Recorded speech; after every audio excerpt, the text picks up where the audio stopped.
Welcome back to Weekly Movie News, everyone. I hope you're all doing well. Before we get into it, make sure you like this video. It helps it a lot. But we got some interesting stuff to talk about on this news video. First up, we have our first look at Emma Stone and Nathan Fielder in The Curse. The series follows a curse that disturbs a newly married couple as they try to conceive a child while co-starring on a new HGTV show. You know, I'll put the little teaser that popped up that got released, and you really know nothing about this show from this little teaser, but this cast is excellent. These two leads are excellent. I love Emma Stone, and Emma Stone is booked and busy right now, which I love to see. And this just sounds like such an interesting concept, and I cannot wait to watch this. I'm not sure where it's gonna be. I think it's Showtime.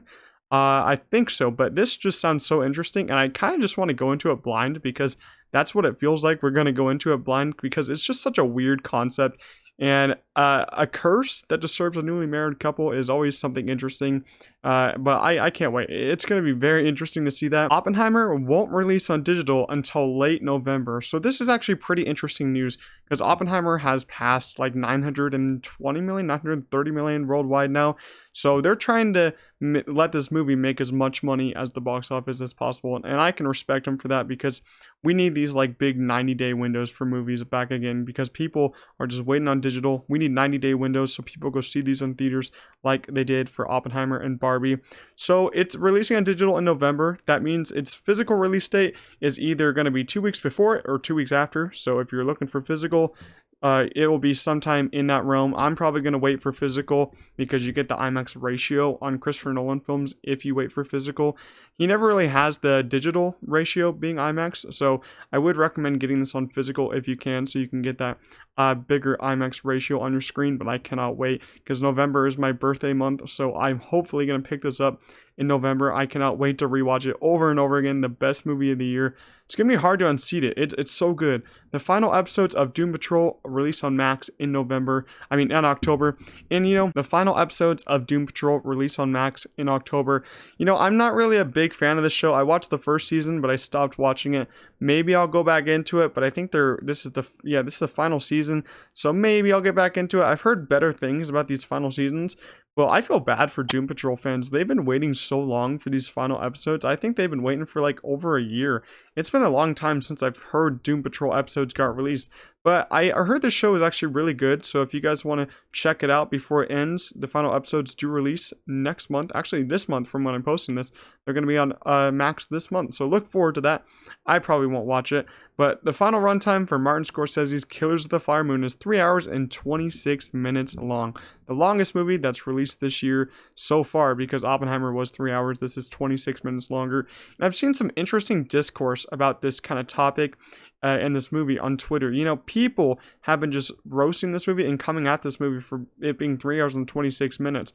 They've been saying, I'm going to wait till digital. I'm not going to watch it all now. And I'm like, you're going to miss out on this masterpiece of Martin Scorsese in the cinema. That's just ridiculous. Just because the runtime, you don't know. Sometimes an hour and a half movie can feel like a 3-hour movie. Sometimes a 3-hour movie can feel like an hour and a half movie. How do you know how well this is going to be paced and if it's going to be good or not? You got to give it a chance. These are the type of movies that we need to have being seen in theaters. This is the like big grand scale of a movie that we need in theaters. We don't need like more Marvel movies, except that I like them, but this is the type of movie that I want to be seeing in theaters. I don't want to wait for digital for a Martin Scorsese film. Are you crazy? How are you going to skip out on a movie that has gotten some big praise from Cannes, people who went to Cannes, and it's going to be nominated for Best Picture? Like, don't miss out on this. Go see this in a theater. I'm going to be seeing it in theater at least multiple times.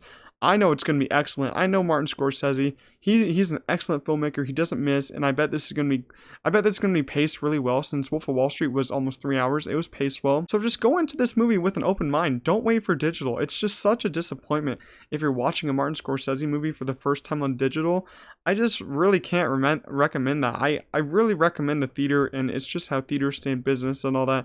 I can't wait to see it though. I'm going to be seeing it a lot. Robert Kirkman says they're aiming to do 7 to 8 seasons of Invincible. This is just excellent news for me. 7 to 8 seasons of Invincible just sounds so delightful because they have a lot of volumes in the comic and they've only like touched the surface with season 1. Season 2 probably only touches a little bit more. So yeah, 8 seasons sounds really good for this show. They could probably finish all the volumes of the comic. And I would really want this. Hopefully we don't have to wait like 15 years for 8 seasons, because that seems a little long, but it does take them a little bit of time for animation, which I do get, but I don't want to be waiting like 3 years for a season. I hate waiting 4 years, 3 years for TV, especially when shows like Stranger Things does that. It's just such a long and stupid wait, because in the olden days, you got like TV shows 1 year after the other because they filmed them so fast. But I would really be down for 8 seasons of Invincible if it really does stay the high quality that it is. Smile 2 releases on October 18th, 2024 in theaters. This just got a new date. And I'm actually kind of interested in this because Smile 1 was actually a pretty interesting and cool horror flick. It made so much money. The marketing was insane for that movie. You have people just showing up at baseball games, just having that weird smile going on. I went to the theater and I saw this, and it scared the crap out of me, especially that third act when that one lady in the house just opened her mouth all the way wide. It scared me so bad. But I thought it was actually really cool, really interesting movie. And I can't wait to see where they take it in Smile 2, because there's a lot of interesting themes that could go on. And we don't really have, an explanation of where this came from. I want them to dig deeper into the lore and kind of dig into where this can be stopped or how it got created. I really am interested in that in a horror movie. Because horror movies, in my opinion, if you don't show like something how it was created, I think it's just lazy. You need to have some exposition. You need to show where this like curse came from. I feel like they really need to get into that. In Smile 2, I think it's gonna make a lot more money than the first one. The first one made a lot. The final runtime for The Hunger Games: The Ballad of Songbirds and Snakes is officially going to be 2 hours and 36 minutes. This is going to be, I think this is going to be the longest Hunger Games movie there is. And this book is actually pretty dense, so they're going to hit a lot of topics in this book. And I think if it's paced well, it's going to be great. If it's not paced well, it's not going to be that great. But I feel like it's going to be paced well because the director paced the Hunger Games movies pretty well. And this one is a pretty big book, got a lot of themes in here, got a lot of ideas you have to go through. And so I think it's going to be great. And I think this runtime is needed for this movie. A reboot of The Office is in the works from the original show creator, Greg Daniels. It is expected to resume work after the strike concludes.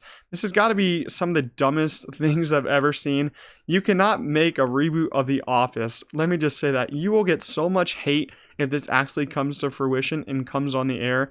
It will just not be good because you're not going to have the same cast. You're not going to have the same screenplay writers, and you just can't go as like kind of dirty as the original one was, because the original Office is so dirty and it would not be allowed on TV nowadays. There's so many jokes in there that just wouldn't be allowed, and that's what makes it great. It's a great show with a great script, and it takes a lot of risk, but this one won't be able to take any risks because everything on TV now has to be so safe. So I don't see this being a success, and if they do it, I will probably not watch it, and it's not gonna be good. There's no way they can make a reboot of The Office good, and there's no point for this. They keep making shows and movies where there's no point for them. Why is there a reboot of The Office? No one needs that. And no one needs this. No one needs that reboot of Harry Potter TV show. We don't need that. We have great originals already. You don't need this. Calm down. This is Greg Daniels, man. What are you doing? You probably have enough money, man. There's no point of this. There literally is no point. James Gunn says the following actors will return in the DCU: John Cena, Viola Davis, and Solo. So yeah, Peacemaker, Amanda Waller, and Blue Beetle. And I think he also said Vigilante from Peacemaker is coming back. So this is kind of interesting. I'm happy these actors are coming back. And I think he also said that, their past work in the DC, the old DC, isn't going to be canon. So they're kind of be like old characters, but like new storylines, which I can kind of get on with, because it's kind of like he's doing more of a full reboot, but he's keeping some characters. So I do agree that he's doing kind of a full reboot, but kind of not at the same time, because he's taking characters, but he's not taking storylines. But I'm happy that he's at least taking these characters, because John Cena's Peacemaker, one of my favorite casting decisions that he's done. Viola Davis, Amanda Waller, what can I say? Legendary character. And Zolo, he was amazing as Blue Beetle. His movie wasn't as amazing, but I really thought it was really good. And I loved his supporting family, so hopefully maybe they get to come back. He hasn't really said anything about supporting characters, but I would hope they get to come back. We got some interesting news. The second season of House of the Dragon, which is completed filming, is eyeing a summer 2024 premiere. So as we know, the SAG strike is still going on, and we're going to probably have a drought of TV in 2024. But House of the Dragon is actually one of the lucky ones, because we're going to get that next year, which I'm very excited about. We only had to wait 2 years, actually less than 2 years for this show. And it was my favorite show of 2022. such a damn good show. I still gotta watch Game of Thrones. I haven't seen it, but House of the Dragon, legendary show. Oh my god, the script, the acting, the fight scenes were insane. Cinematography, oh lord, I loved it so much. I loved it. Patty Constantine gave a legendary performance. And how they did this was they are, if I'm correct about this, kind of like if they're in the United Kingdom, they were able to film and all that. So they filmed all this in the UK. So I guess they weren't under like the SAG umbrella. So they were able to film on this, which is pretty cool. But I do kind of feel bad the actors aren't really getting paid as much because they're not in SAG. But I'm actually very hyped for this show. The first season was so good. And I think they said this going on for like 4 or 5 seasons. So I cannot wait.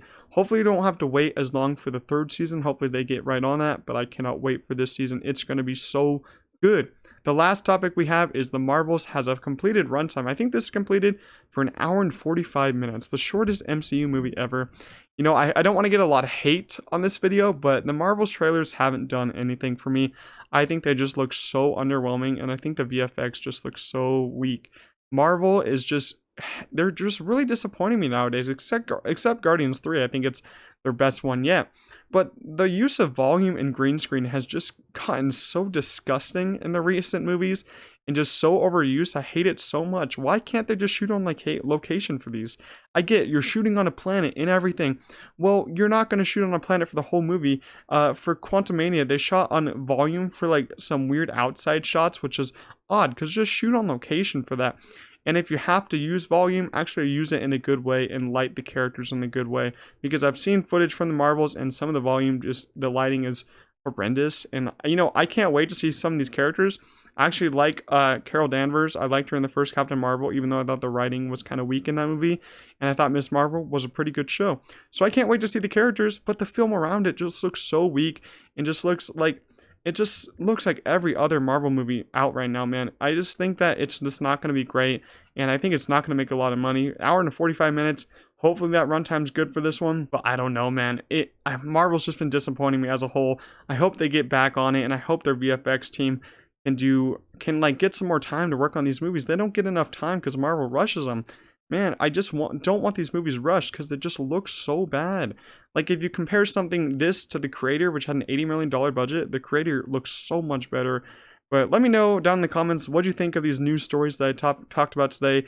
Make sure you leave a like on this video if you enjoyed. Subscribe to the channel. I upload almost every day. And I'll see you guys in the next one. Peace out.